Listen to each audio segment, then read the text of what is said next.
Hi, I'm Betty B, and today we'll be doing a makeup look on Mariam today using the new makeup brushes from BEAUTYSTA by Lifestyle.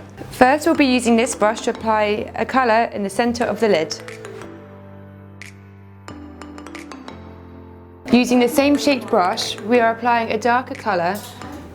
Because these are dense bristles, I'm really able to apply more pigment to the lid of the eye. And now it's time to blend. Using this brush, which might typically be used for eyeliner, I'm actually going to use it to line underneath the eye.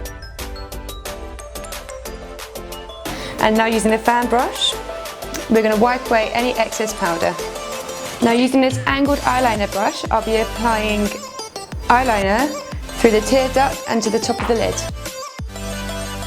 The angled brush really makes it easy for application to the tear line.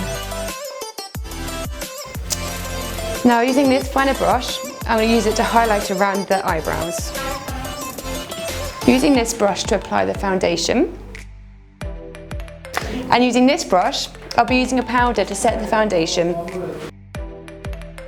And using this brush, I'm going to apply the blusher.